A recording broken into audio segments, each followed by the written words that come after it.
Bismillahirrahmanirrahim. Assalamualaikum warahmatullahi wabarakatuh. Waalaikumsalam warahmatullahi wabarakatuh. Jadi kita mulai pertemuan kita hari ini dengan membacakan basmalah Bismillahirrahmanirrahim. Bagi yang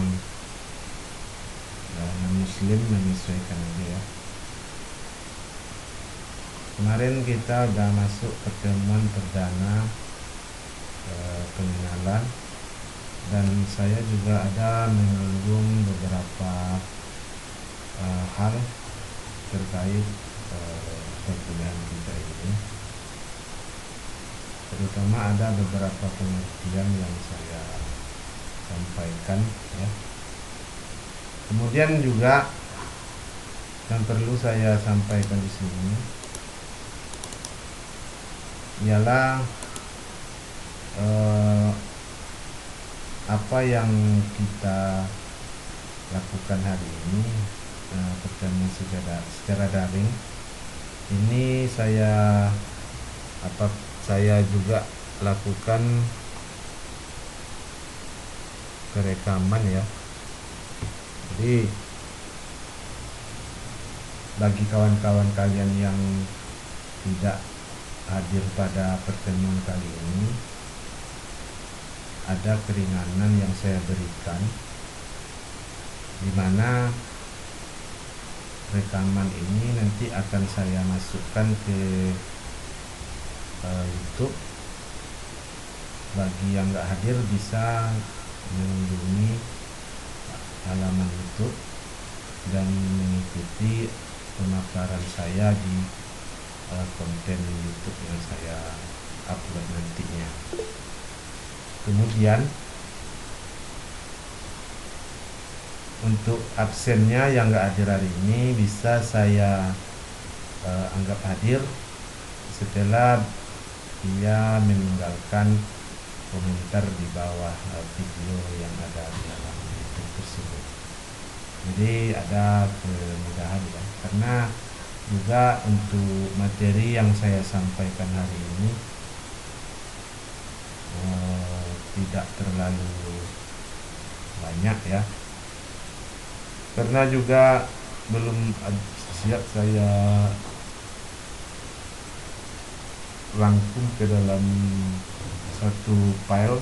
Ada beberapa yang belum saya masukkan ke dalam, nanti akan saya tambahkan videonya ya.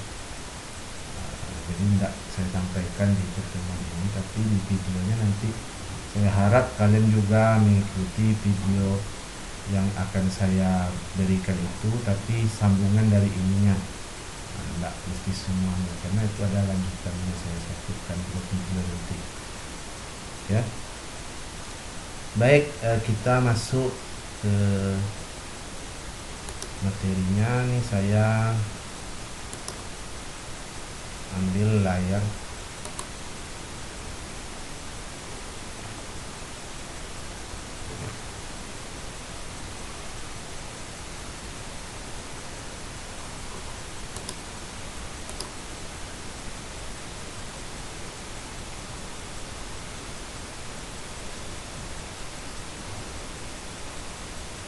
Jadi ini ada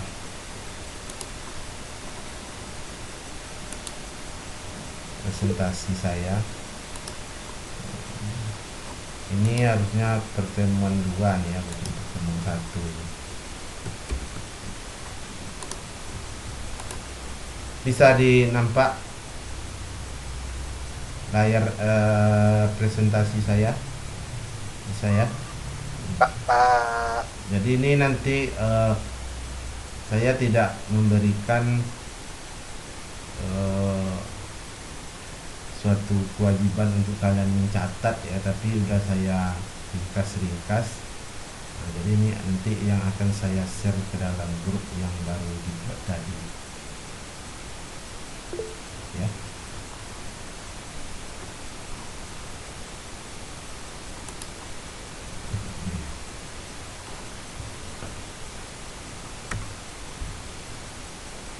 Tujuan dari pengenalan mata kuliah manajemen proyek perangkat lunak. Yang pertama, tujuan mata kuliah. Tujuan dari mata kuliah ini adalah memahami kebutuhan manajemen proyek. Nah, di sini terutama untuk proyek-proyek IT. Jadi secara umum tujuan proyek itu lebih kurang sama, cuman ada nanti perbedaannya dari segi tujuannya, terutama dengan yang berbasis IT ini. Perbedaannya tentu dari sisi pengelolaannya. Yang kedua, mengetahui dan memahami pengelolaan yang ada di dalam manajemen proyek.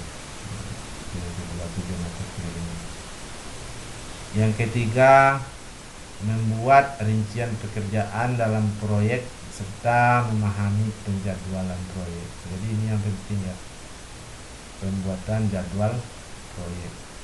Karena kalau nggak sesuai jadwal, itu nanti bisa mengakibatkan kerugian. Yang keempat, ini membuat proposal ya, proposal untuk proyek itu. Yang kelima, memahami peran manajer proyek, keterampilan yang dibutuhkan serta bidang karir bagi seorang manajer proyek itu. Itu ya.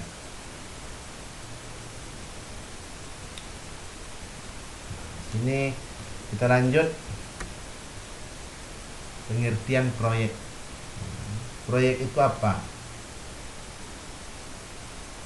Proyek itu menurut beberapa ahli ada namanya nih Katie Swell ya, Katie Swell.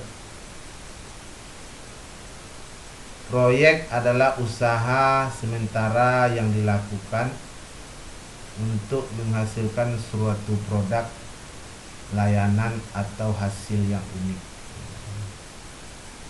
Jadi proyek itu adalah usaha yang dilakukan untuk menghasilkan suatu produk.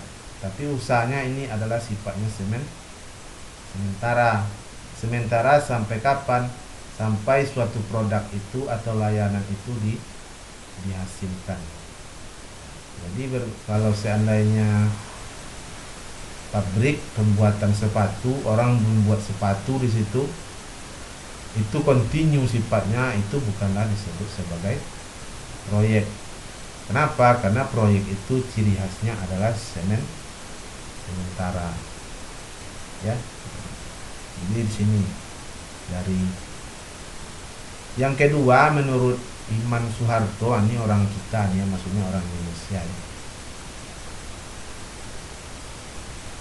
Kegiatan proyek dapat diartikan proyek ialah suatu kegiatan sementara yang berlangsung dalam jangka waktu terbatas dengan alokasi sumber daya tertentu dan dimaksudkan untuk melaksanakan tugas yang sasarannya telah digariskan.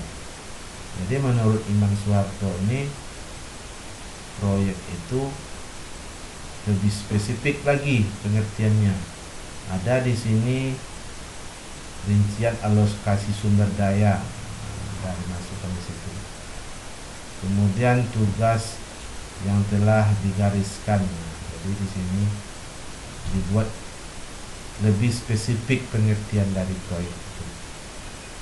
Maksud tugas yang dan sasaran yang telah digariskan itu, ini sudah menunjukkan pengertian apa-apa aja yang harus dilakukan. Itu maksudnya ya. Itu pengertian proyek. Kalau mungkin banyak lagi pengertian yang lain ya, tapi secara bahasa, kalau menurut saya, proyek ini adalah suatu kegiatan ya, itu secara bahasa suatu kegiatan. cuman sifatnya sementara sampai tujuannya proyek itu dihasilkan.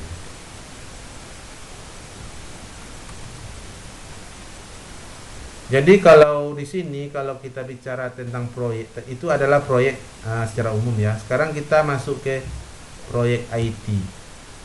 Nah, jadi proyek IT itu di sini dijelaskan itu melibatkan penggunaan hardware, software atau jaringan untuk menciptakan produk atau layanan atau hasil. Produk, layanan atau hasil.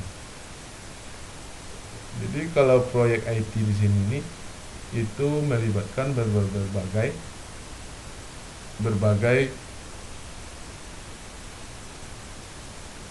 hal ya, hardware, software atau jaringan. Hardware jelas itu perangkat keras komputer. Software adalah software untuk menjalankan perangkat keras dari komputer.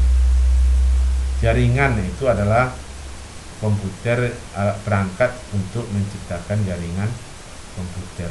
Untuk menciptakan produk, nah biasanya produk yang dihasilkan di sini adalah perangkat lunak. Contoh proyek IT ya, pengadaan hardware itu masuk proyek IT juga, walaupun nggak ada misalnya pengadaan komputer pada suatu sekolah itu masuk, tapi bukan ini ya nanti yang kita masukkan di sini ya. Pembuatan jaringan LAN pada sebuah kantor ya juga, ya. Kemudian seterusnya menyediakan infrastruktur teknologi nirkabel untuk meningkatkan pelayanan akademis pada sebuah kampus. Ini menyediakan jaringan internet misalnya ya, ini maksudnya untuk menunjang pelayanan. Yang selanjutnya mengembangkan sistem baru untuk meningkatkan penjualan pada sebuah perusahaan. Nah, ini juga proyek ya. Jadi itu ya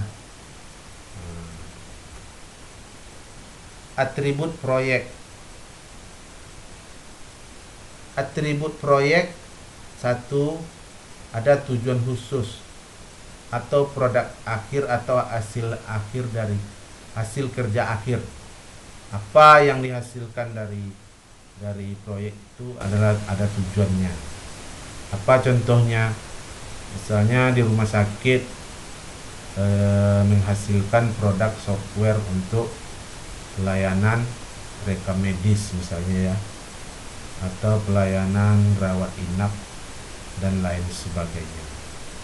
Atau di minimarket atau supermarket menghasilkan aplikasi untuk entry penjualan. Tapi aplikasinya nanti nggak mesti menginput penjualan aja, tentu ada nanti yang terkait dengan itu, misalnya stok, penyediaan, pengadaan tambahan stok, tentu ada pula bagiannya di situ ya. Yang kedua, atribut proyek itu bersifat sementara. Jadi proyek itu mempunyai tenggang waktu pengerjaan. Ada jadwal awal dan akhir yang pasti. Jadi ada targetnya ya. Mulainya tanggal sekian, bulan sekian, tahun sekian. Berakhirnya tanggal 150 hari dari tanggal awal itu. Jadi ada tenggang waktunya. Ya. Yang ketiga, proyek bukanlah pekerjaan rutin ya. Maksud pekerjaan rutin, proyek ini hanya dikerjakan setelah tujuan dari proyek itu tercapai. Kalau udah selesai ya habis, nggak ada lagi. Jadi Jadi ada nilai proyek itu hanya biasanya untuk menghasilkan produk akhir itulah, ya. Yang keempat, atribut proyek itu membutuhkan sumber daya. Sumber daya itu yaitu terdiri orang, hardware, software, dan aset lainnya. Aset lainnya apa contohnya kalau dalam proyek IT ini? Ya, aset-aset pendukung, misalnya meja, tempat hardware-nya, ya kan. Apalagi ruangan, dan lain sebagainya, bangunan, ya. Sumber daya proyek terbatas dan harus digunakan secara efektif untuk memenuhi proyek dan tujuan perusahaan lainnya. Jadi apa yang disediakan untuk pengerjaan proyek ini, yaitu sumber daya, itu harus digunakan secara seefektif mungkin. Maksud seefektif mungkin, tidak dipergunakan secara sembrono, tapi dimanfaatkan memang untuk tujuan proyek itu aja, sehingga proyek itu selesai pada jadwal yang ditentukan, atau paling tidak lebih cepat dari jadwal yang ditentukan, tentunya dengan tidak mengurangi kualitas hasil dari proyek itu. Itu maksudnya. Yang kelima, sebuah proyek itu dikembangkan secara bertahap. Maksud bertahap, ada skop-skop yang harus dikerjakan. Misalnya tahap pertama apa yang harus dikerjakan dulu. Biasanya kalau dalam proyek IT ini mencakup pada ada hubungannya dengan mata kuliah apa kita kemarin, manajemen perangkat, analisa dan perancangan sistem, ya, analisa dan perancangan perangkat rumah. Itu ada hubungannya dengan itu. Apa-apa aja yang harus dikerjakan pertama sekali, analisa dulu, ya, apa aja kebutuhannya, apa aja sumber daya yang tersedia, baru dari situ bisa dilakukan langkah selanjutnya, analisa, perencanaan, itu ya, dan lain sebagainya.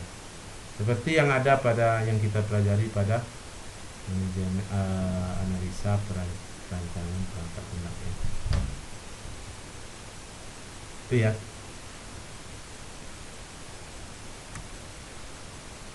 Yang kelima, ini yang 5 tadi, yang keenam lagi harusnya tuh, ya.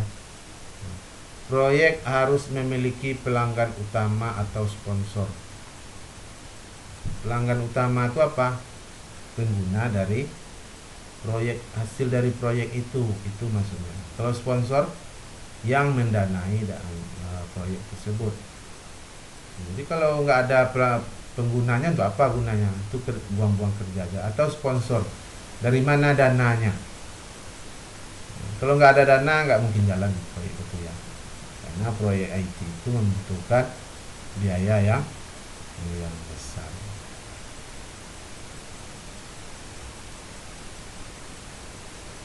Yang keenam, proyek mempunyai ketidakpastian. Kenapa mempunyai ketidakpastian? Karena proyek adalah unik. Kadang sulit menentukan tujuan dengan jelas, memperkirakan berapa lama waktu yang dibutuhkan untuk menyelesaikan atau menentukan banyak biaya. Di sini letak ketidakpastiannya, ya. Jadi kadang-kadang ada kendala yang akan terjadi, misal musibah dan lain sebagainya, yang akan mengganggu pengerjaan proyek itu. Makanya di sini disebutkan proyek mempunyai ketidakpastian, ya.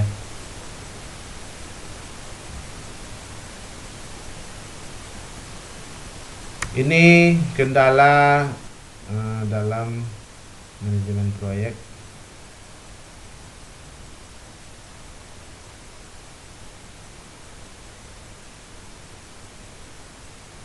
Tiga kendala merupakan parameter penting dalam penyelenggaraan proyek yang sering diasosiasikan sebagai sasaran proyek.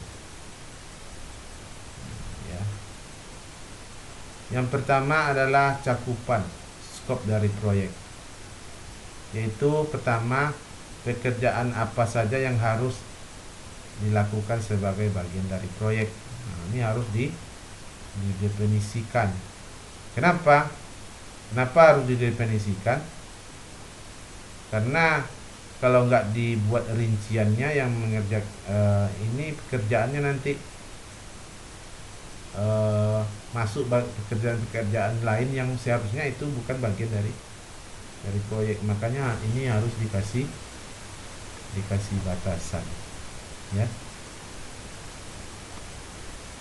Apa contohnya? Misalnya kita ada proyek pengadaan software untuk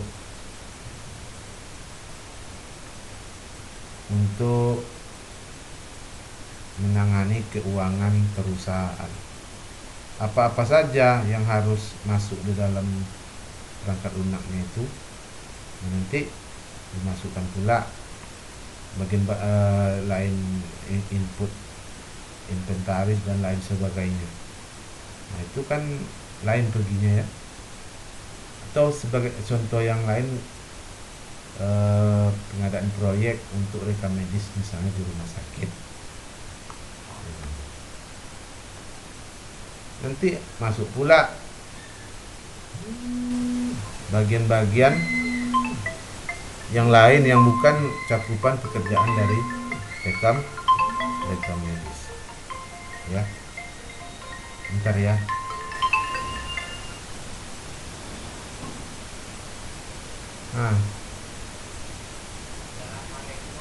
Waalaikumsalam.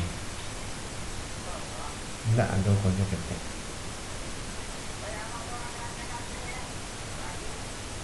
Oh, buatlah. Buatlah. Nah, ya.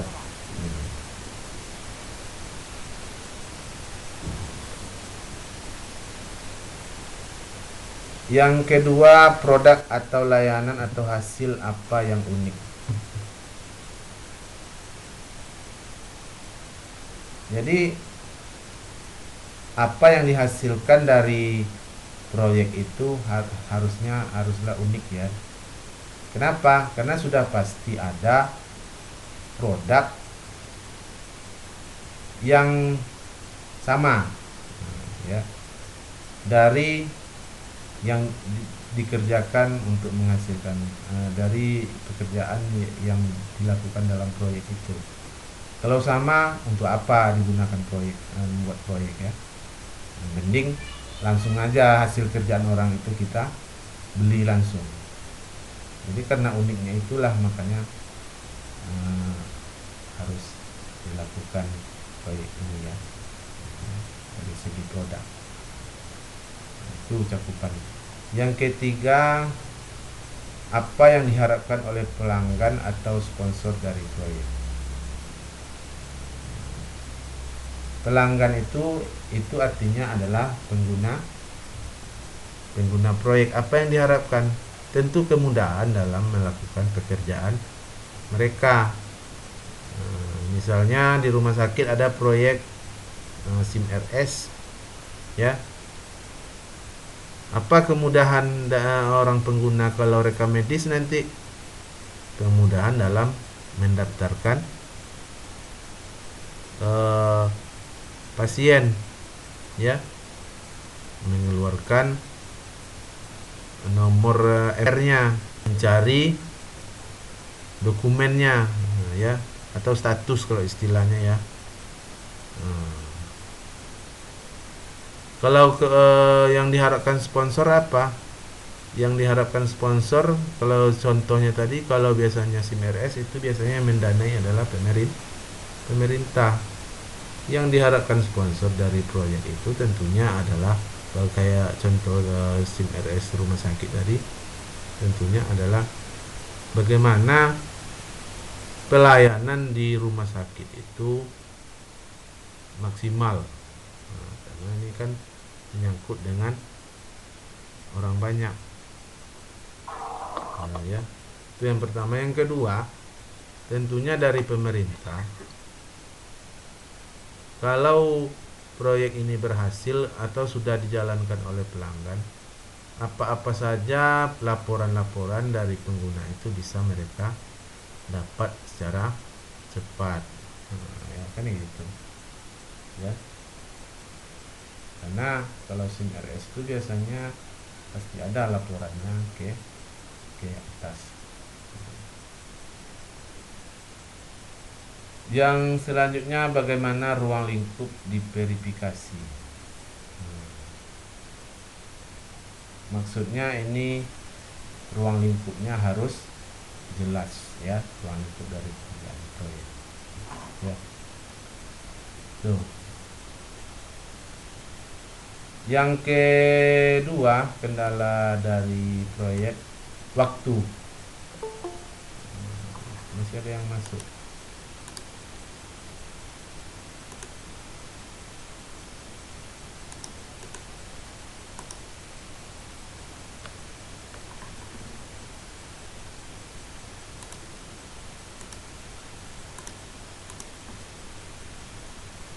Masih ada yang masuk ya.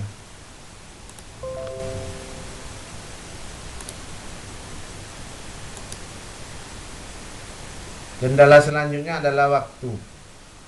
Berapa lama waktu yang dibutuhkan untuk menyelesaikan proyek? Nah, ini kendala juga. Kemudian yang kedua, bagaimana jadwal proyek? Karena proyek itu ada bagian-bagian kerjanya, ada tahap-tahapnya. Tahap pertama gini dulu kerjanya, berapa waktu yang disediakan. Tahap kedua, misalnya tahap pertama evaluasi, menghimpun data dulu, mengumpulkan data. Yang kedua misalnya pengadaan hardware-nya. Yang ketiga codingnya ya. Yang keempat misalnya testing dari aplikasinya dan lain sebagainya. Itu harus ada jadwalnya ya. Yang selanjutnya, bagaimana tim akan melacak kinerja dari jadwal yang sebenarnya ya. Apakah jadwal itu dikerjakan, apakah pekerjaan itu sesuai dengan jadwal yang seharusnya? Itu harus dilacak atau diperiksa ya. Kenapa? Karena kalau molor satu bagian akan pengaruh bagian pekerjaan yang lain. Yang selanjutnya, siapa yang bisa menyetujui perubahan jadwal? Nah, jadi ini terkait siapa penguasa dari proyek itu, karena pasti dia yang bisa menyetujui perubahan jadwal. Kenapa jadwal itu bisa berubah? Bisa jadi karena ada kendala-kendala, misalnya musibah ya, atau ada yang sakit stakeholdernya. Nah, tentu ini siapa yang menyetujui ada perubahan dari jadwal itu harus ditentukan. Kenapa? Karena kalau nggak ditentukan dari awal bisa terjadi konflik ya. Lempar-lempar tanggung jawab jadinya lagi ya. Yang ketiga, biaya.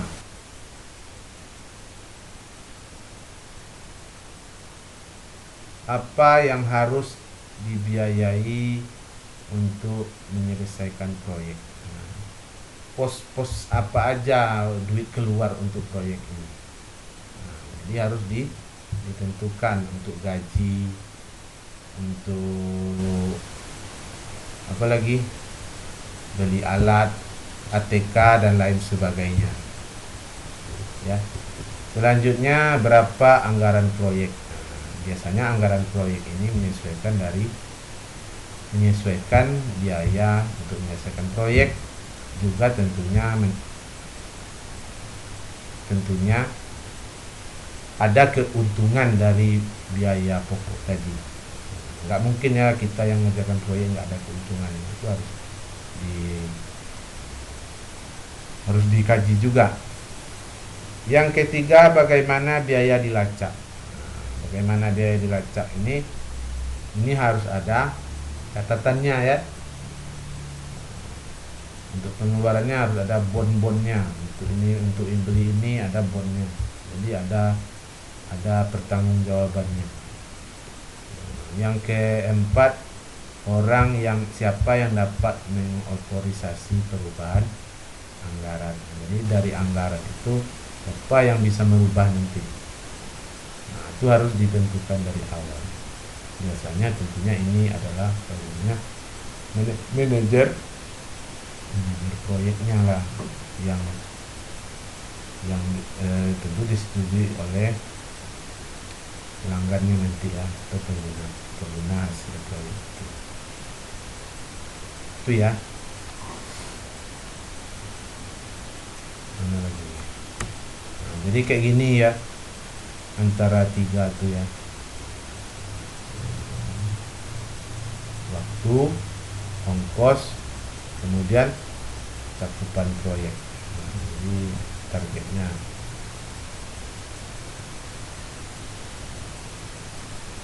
Nah, selanjutnya pengertian lagi ya.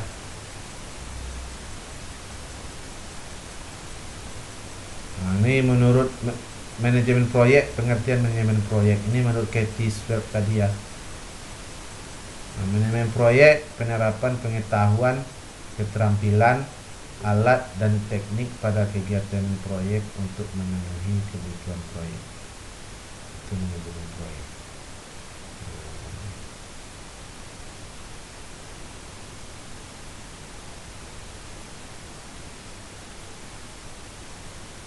Jadi di sini lebih, kalau kita lihat menurut Katie Schwab ini adalah lebih pada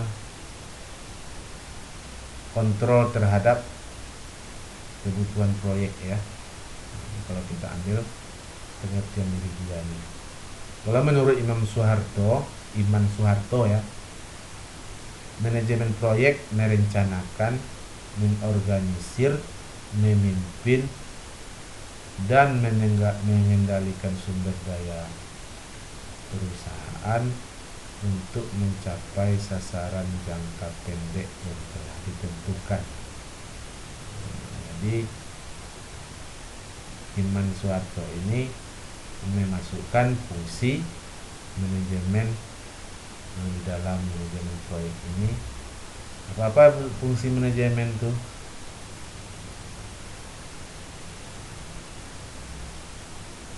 Kalau fungsi manajemen apa aja? Stepping, directing, apa lagi?